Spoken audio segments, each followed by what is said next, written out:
Jeedimetla police station పరిధి మార్కండేయ నగర్లో Cyberabad CP మరియు బాల్నగర్ డీసీపీ ఆదేశాల మేరకు పోలీసులు నాకాబందీ నిర్వహించారు.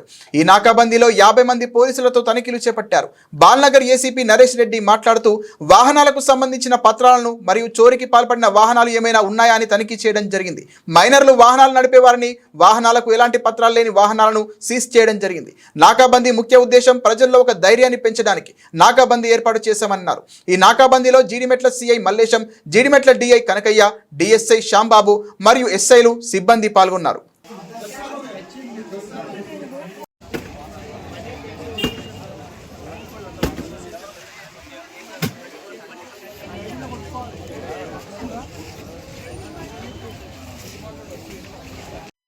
సైబరాబాద్ సిపి అదేవిధంగా డీసీపీ గారి ఆదేశానుసారంగా జీడిమెట్ల పోలీస్ స్టేషన్ లిమిట్స్లోని మార్కండేయ నగర్లో ఈ నాకాబందీ కార్యక్రమాన్ని ఏర్పాటు చేయడం జరిగింది. అది ఈవినింగ్ 6 నుండి స్టార్ట్ అయ్యి 8 వరకు ఇది కంటిన్యూ అవుతుంది. ఈ నాకాబందీ కార్యక్రమంలో సుమారుగా 50 మంది పోలీస్ సిబ్బంది ఇంక్లూడింగ్ ట్రాఫిక్ వాళ్ళతో కలుపుకొని 2 ఇన్స్పెక్టర్లు, 6 ఎస్ఐలు తోని ఈ యొక్క ప్రోగ్రామ్ కండక్ట్ చేయడం జరిగింది. ఈ ప్రోగ్రాంలో మేము ఏం చేసినామంటే అన్ని కూడా వెహికల్స్ ప్రాపర్గా డాక్యుమెంటేషన్ లేకుండా దొంగ వెహికల్స్, మైనర్ డ్రైవింగ్స్, అదేవిధంగా ఎలాంటి పేపర్ లేని వెహికల్స్ ఒక 40 వెహికల్స్ మేము ఇప్పటివరకు సీజ్ చేయడం జరిగింది. అందులో ఎవరైనా డాక్యుమెంట్ ప్రాపర్గా ఉండి ప్రొడ్యూస్ చేస్తే వాటిని పంపించడం జరుగుతుంది. అదే విధంగా ఈ ప్రాంతంలో ఒక బెల్ట్ షాప్ రైడ్ చేసి సుమారుగా ఒక 20 లీటర్స్ ఇల్లిసిట్ లిక్కర్ని కూడా సీజ్ చేసి వాళ్ళ మీద కేసు నమోదు చేయడం జరిగింది.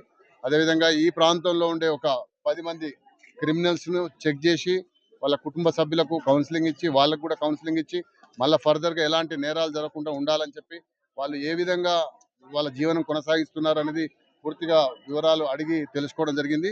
ఇది కేవలం ఇక్కడ ఉన్న ప్రాంత ప్రజల ఒక కాన్ఫిడెన్స్ బిల్డప్ చేయడం కొరకే మేము ఈ యొక్క కార్యక్రమాన్ని ఏర్పాటు చేయడం. ఇట్లా ఈ విధంగా రోడ్డు మీదకి వచ్చి పబ్లిక్ చెప్తే పబ్లిక్ కూడా ఒక ధైర్యం ఉంటుంది అనే దాంతో ఆ ఉద్దేశంతో ఇది చేయడం జరిగింది.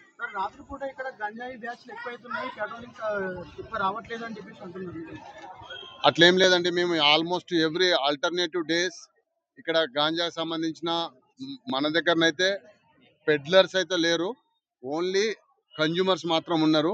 ఆ కన్జ్యూమర్ సంబంధించి ఎక్కడ ఉన్నా వాళ్ళని తీసుకుపోతున్నాం, రెగ్యులర్ కేసులు బుక్ చేస్తున్నాం, డయల్ 100 కాల్ వచ్చినా కూడా రెస్పాండ్ అవుతున్నాం. మీరు డైరెక్ట్గా కూడా ఇన్స్పెక్టర్ చెప్పినా లేకపోతే డిఐ చెప్పినా మాకు చెప్పినా మేము తప్పకుండా రెస్పాండ్ అవుతాం. Thank you.